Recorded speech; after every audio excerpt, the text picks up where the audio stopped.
সারা জীবনের ক্যালসিয়ামের ঘাটতি পূরণ হবে মাত্র 5টি খাবার খেলে। উচ্চ ক্যালসিয়ামযুক্ত এই 5টি খাবার খেলে কখনোই আপনার শরীরে ক্যালসিয়ামের ঘাটতি হবে না। ঘাড়ের ব্যথা, পিঠের ব্যথা, হাঁটুর ব্যথা এই সব ধরনের ব্যথা হয় ক্যালসিয়ামের অভাবে।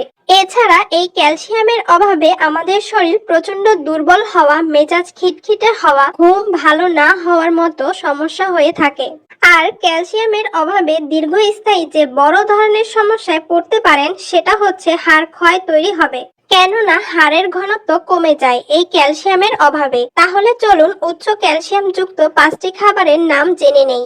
1. পালং শাক। পালং শাকের মধ্যে প্রচুর পরিমাণে ক্যালসিয়াম রয়েছে।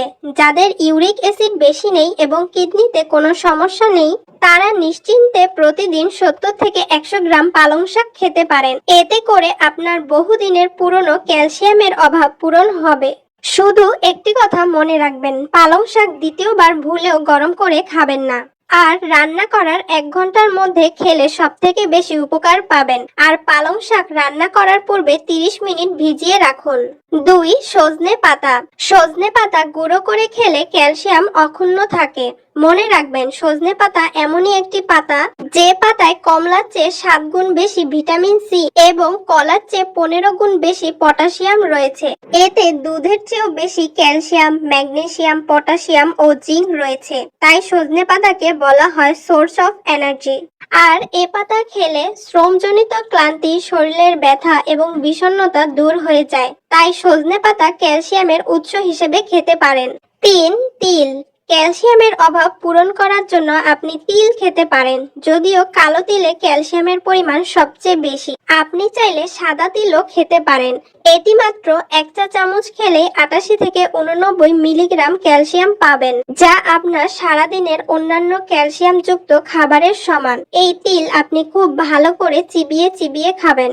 এটি আপনি রাতে ঘুমানোর আগে খেতে পারেন, আবার সকালেও খেতে পারেন। তবে ভারী কোনো খাবারের সঙ্গে তিল খাবেন না, হালকা খাবার যেমন দুধের সঙ্গে খেতে পারেন। 4. রাজমা। রাজমায় রয়েছে প্রচুর পরিমাণে ক্যালসিয়াম। এটাতে ক্যালসিয়ামের পরিমাণ টক দইয়ের চেয়েও বেশি। তাহলে বুঝতেই পারছেন কি পরিমাণ ক্যালসিয়াম পাবেন শুধুমাত্র যদি আপনি রাজমা খেতে পারেন।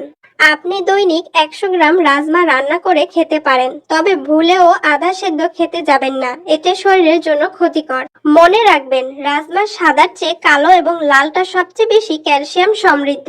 5. টক দই। মাত্র 1 কাপ টক দইয়ে ক্যালসিয়ামের পরিমাণ 280 থেকে 290 মিলিগ্রামের কাছাকাছি। যারা হৃদরোগে ভুগছেন বা একবার স্ট্রোক হয়ে গেছে বা হাই ব্লাড প্রেশার অথবা হাই কোলেস্টেরল রয়েছে তারা অবশ্যই টক দই খাবেন। মনে রাখবেন, টক দই দুপুরবেলা খাবেন, কিন্তু কখনোই টক দই খালি পেটে খাবেন না। টক দইয়ের সঙ্গে সামান্য পরিমাণ পানি মিশিয়ে খেতে পারেন। আপনার শরীরে যদি ক্যালসিয়ামের অভাব থাকে তাহলে নিয়মিত এই খাবারগুলো খেলে ক্যালসিয়ামের অভাব দূর হয়ে যাবে।